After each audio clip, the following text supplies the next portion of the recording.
Jangan lupa like, komen, dan subscribe channel YouTube TVRI Bengkulu dan nyalakan lonceng notifikasinya.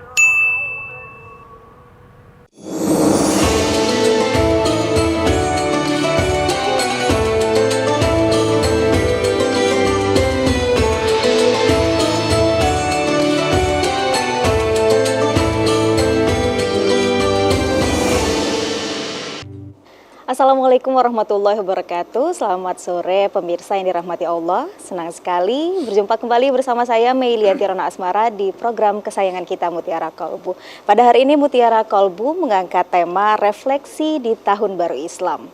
Dalam mengupas tema kita pada sore hari sudah hadir di studio Ustadz Ahmad Farhan. Assalamualaikum Pak Ustadz. Waalaikumsalam warahmatullahi wabarakatuh. Ya, sehat Pak Ustadz ya? Alhamdulillah. Alhamdulillah. Untuk meramaikan acara juga sudah hadir di studio ibu-ibu dari Majelis Taklim An-Naba. Assalamualaikum warahmatullahi wabarakatuh, Bu. Waalaikumsalam warahmatullahi wabarakatuh. Ya, semangat ya ibu-ibu. Semangat, sore-sore masih semangat ya. Baik pemirsa, umat Islam sendiri akan menyambut Tahun Baru Islam, Tahun Baru 1446 Hijriah. Dan di Tahun Baru ini sudah sepatutnya kita sebagai umat Islam menjadikan Tahun Baru ini sebagai wadah kita untuk merefleksikan diri dan mendekatkan diri lagi kepada Allah Subhanahu wa Ta'ala sebagai pencipta kita. Untuk mengetahui apa itu refleksi dan bagaimana refleksi sesungguhnya di Tahun Baru Islam ini, marilah kita dengarkan terlebih dahulu tausiah dari Pak Ustadz Ahmad Farhan. Silakan Pak Ustadz. Assalamualaikum warahmatullahi wabarakatuh. Waalaikumsalam warahmatullahi wabarakatuh. Ibu-ibu apa kabar, sehat? Dompet sehat? Sehat. Pikiran sehat? Alhamdulillah. Sehat itu nikmat yang luar biasa. Mudah-mudahan selalu dalam kesehatan jiwa dan raga. Amin. Pemirsa TVRI Bengkulu, bahwa satu kondisi yang sering kali berbeda bahkan nampak nyata di antara kita umat Islam terkait pengetahuan, pemahaman, dan kesadaran dengan bulan-bulan Islam. Kalau bulan Masehi dari Januari sampai Desember, kita semua khotam. Ya khotam, bukan khodam ya. Kalau khodam lain. Sekarang lagi banyak ramai anak-anak cek khodam. Ini khotam tidak selesai. Tapi kalau sudah bicara tahun Islam, bulan-bulan Islam, tidak semua kita yang hafal, yang ngerti, padahal kita Muslim. Dari Muharram, Safar, sampai Zulqa'dah. Nah hari ini kan di penghujung, di 29 Zulhijjah, besok 30, hari Minggu 1 Muharram. Kalau di Bengkulu mungkin sebagian karena kaitan dengan Tabot.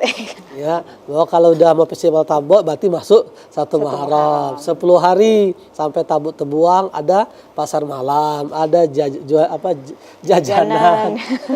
era permainan, wahana permainan.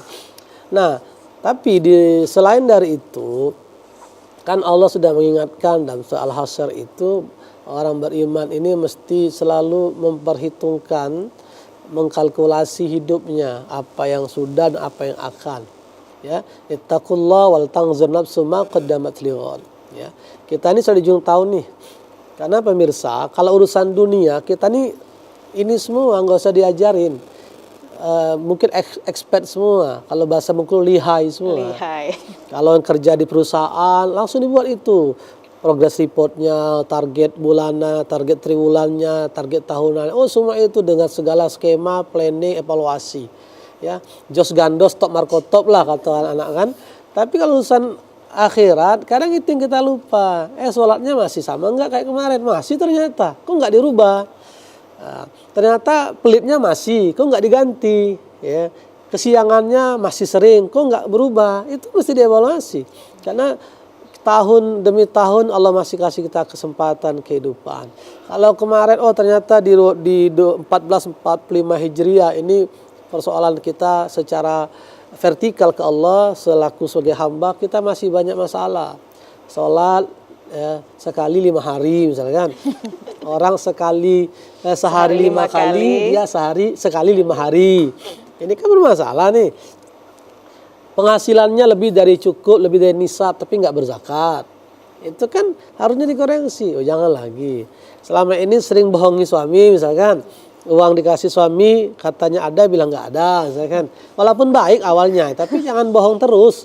Nanti kan jadi masalah. Maksudnya papa, maaf mama selama nyimpan duit untuk beli emas, untuk modal biar bisa umroh. Boleh juga, tapi kan kadang kalau nggak dikomunikasikan itu juga jadi masalah. Nah itu maksudnya. Jadi perjalanan kita 1 tahun ini perlu kita evaluasi. Ya, kata Ibnu Katsir itu kan hasibu anfusakum qabla an tuhasabu. Yuk dalam waktu yang sekarang Allah masih berikan, coba kita kalkulasi kehidupan kita nih, diri kita, ketaatan kita, ibadah kita, ya. Amal-amal soleh kita udah sampai mana? Liyaumi ma'adikum, amal soleh itu nanti kan untuk kita menghadap Allah. Ya. Kalau dalam dunia kerja kan kita diminta target. Nanti ada evaluasi, ada kaitan reward dan punishment, ada bonus segala macam. Itu duniawi. Itu saja kita mesti melakukan sebagai bentuk pertanggungjawaban. Pertanyaannya akhirat di mana? Nah, inilah kenapa momentum pergantian tahun Hijriyah ini, sebagaimana Hijriyah itu dari kata hajaro, maka tahun baru hijrah. Nah, harus ada at-tarku, ada perpindahan, al-intiqal, ada perubahan, minasyar ilal khair, dari keburukan pada kebaikan, minasyirki ila tauhid, dari syirik kepada tauhid, minal maksiati ila taati, yang selama ini masih suka maksiat menjadi taat. Nah ini yang akan kita elaborasi pada sore hari ini untuk pemirsa TVRI dan ibu-ibu Majelis Ta'lim An-Naba, bahwa ternyata Allah dengan memberikan kita kenikmatan, waktu masih diberikan, kehidupan masih dibentangkan, harusnya ini menjadi wasilah kita untuk selalu mengupgrade, apa istilah orang ini, level up, menaikkan kualitas hamba sebagai hamba ya. Kalau sebagai pekerja, sebagai pengusaha ya sah-sah saja, tidak punya target. Tapi sebagai hamba ini kan, kalau ternyata dari tahun ke tahun semakin menurun, berarti kita mengalami kemunduran bukan kemajuan. Kalau dulu rajin puasa, ini kok nggak puasa. Dulu terjaga tilawah, kok nggak tilawah. Dulu 5 waktu, kok sekarang 1 waktu. Harusnya kan semakin baik. Nah itulah hijrah itu. Makanya kalau momentum hijrah ini, tahun baru pergantian tahun, harusnya menjadikan kita semakin bersemangat untuk menghadapi tahun berikutnya. Karena kata Nabi itu kan, yang baik itu yang hari ini lebih baik daripada kemarin, esok lebih baik pada hari ini. Tahun ini lebih baik daripada tahun lalu, tahun depan lebih baik pada tahun ini. Itu sebagai pengantar untuk pemirsa TV dan ibu-ibu Majelis Ta'lim An-Naba. Iya, baik Pak Ustadz. Tadi kan sekilas kita sudah mendengar ya tentang Tahun Baru Islam itu sendiri dan bagaimana cara merefleksikan diri, cara kita untuk berefleksi, kita mengingat lagi apa saja yang kurang di tahun sebelumnya Pak Ustadz ya, yang bisa diperbaiki di tahun ini. Nah Pak Ustadz, untuk itu apakah ada Pak amalan-amalan yang bisa kita amalkan, terutama di mengingat 10 hari pertama, 1 Muharram, dari 1 Muharram sampai 10 Muharram Pak Ustadz? Yang pasti di awal bulan Muharram itu ada puasa Asyura. Puasa Asyura. 10 Muharram. Jadi memang ini puasa sunnah yang baik dilakukan, karena Nabi menjanjikan akan dihapus dosa kita setahun. Jadi ya kita nih kan kalau ditanya dosa pasti ada. Bobotnya ya tergantunglah, kita nggak bisa kalkulasi, tapi kita menyadari bahwa kita ini potensi salah dosa banyak. Nah Allah kasih ruang, kasih kesempatan nih loh yang bisa mengurangi, menghapuskan dosa. Kalau kemarin ada puasa Sya'ban misalkan, ada puasa Arafah ketika Zulhijjah. Nah sekarang ada puasa Muharram. Nah peluang-peluang seperti ini harus kita ambil. Ya sebagaimana kita ini kadang urusan dunia respon sekali. Buat situ, misalnya diskon 70%. Nah, itu nggak ada perintah duluan, itu gercep, sat mau kemana mah? Mau ke sana 70%. Nah padahal nggak ada perintah kan. Nah ini ada informasi tentang puasa Muharram.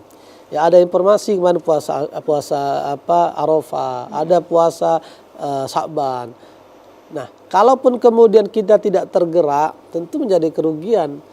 Potensi salah kita banyak, dosa kita banyak, Allah berikan kesempatan biar bisa dikurangi. Inilah ada puasa Muharram. Jadi bulan Muharram ini kan bulan yang dimuliakan di antara 4 bulan yang disebutkan.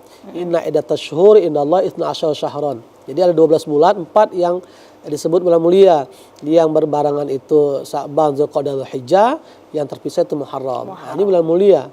Jadi tentu dengan pergantian tahun, lalu bulannya bulan Muharram di awal tahun, ya harus semakin kita tergerak dan responlah dengan kebaikan-kebaikan. Yang itu rugi kalau memang kita lewatkan.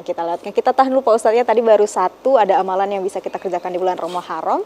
Dan pemirsa, kita akan lanjut lagi setelah jeda pariwara berikut ini. Tetaplah bersama kami di Mutiara Kolbu.